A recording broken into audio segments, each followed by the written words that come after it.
দর্শক, রাজধানীর ইন্টারকন্টিনেন্টালে ভুটানের প্রধানমন্ত্রী শেরিং তোবগের সঙ্গে সৌজন্য সাক্ষাৎ করেছেন নাহিদ ইসলামের নেতৃত্বের এনসিপির একটি প্রতিনিধি দল। সেখানে আছেন সহকর্মী সুফিয়ান ফারাবি, সরাসরি যুক্ত হচ্ছে তার সাথে। সুফিয়ান ফারাবি, ভুটানের প্রধানমন্ত্রীর সাথে এনসিপির বৈঠকের সর্বশেষ তথ্য জানতে চাই, কি তথ্য আছে এই বিষয়ে আপনার কাছে?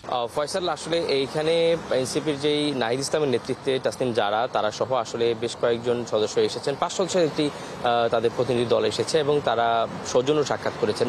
সাক্ষাতে কি কথা হয়েছে এই বিষয়ে আমরা এখন পর্যন্ত কিছু জানতে পারিনি, কোনো পক্ষ থেকে এখন পর্যন্ত কোনো কিছু জানানো হয়নি।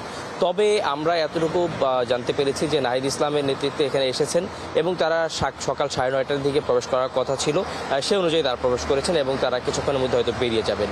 এবং এখানে কিন্তু আমরা দেখতে পাচ্ছি যে এই ভুটানের প্রধানমন্ত্রী আসার কারণে যে বাংলাদেশের সঙ্গে যেই একটা 3টি বিষয়ে চুক্তি হওয়ার কথা ছিল, এই চুক্তি কিন্তু 3টি বিষয় হয়নি, 2টি বিষয় হয়েছে। গতকাল রাতে প্রধান উপদেষ্টার কার্যালয়ে 2টি বিষয়ে সমঝোতা স্মারক স্বাক্ষরিত হয় এবং আজকে কিন্তু আসলে আজকে বলা হচ্ছে যে আজকের জন্য নির্ধারণ করা ছিল যে আজকে সবকিছু চুক্তি স্বাক্ষর করা হবে, কিন্তু একদিন আগেই সবকিছু চুক্তি স্বাক্ষর করা হয়। অর্থাৎ গতকাল তিনি এসেছেন, গতকালই চুক্তি স্বাক্ষর করা হয়েছিল।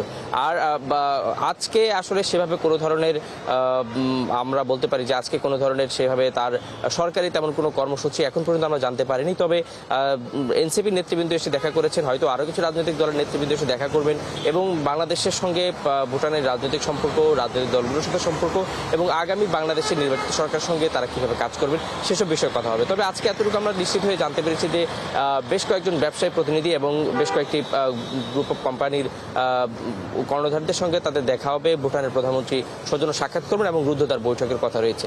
তবে এখন পর্যন্ত আনুষ্ঠানিকভাবে আমাদেরকে জানানো হয়নি কাদের সঙ্গে দেখা হতে পারে এবং কোন কোন বিষয়ে কথা আলোচনা হবে।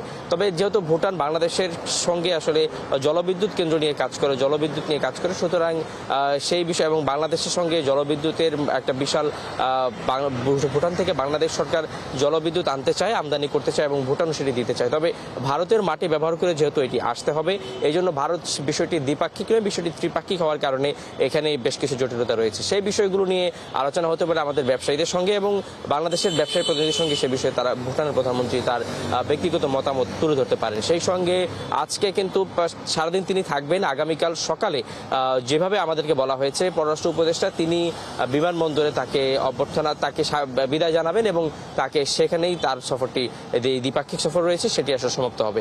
এখন পর্যন্ত ইন্টারকন্টিনেন্টালের সামনে থেকে আমার কাছে ছিল ভুটানের প্রধানমন্ত্রীর সফর সম্পর্কে সর্বশেষ তথ্য।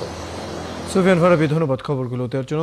দর্শক, সুফিয়ান ফারাবি আমাদের সাথে রাজধানী ইন্টারকন্টিনেন্টালের সামনে থেকে যুক্ত ছিলেন। ভুটানের প্রধানমন্ত্রীর সাথে নাহিদ ইসলামের যে প্রতিনিধি দলের যে সাক্ষাৎ হচ্ছে সেই বিষয়টি নিয়ে সর্বশেষ খবর আমরা জানছিলাম।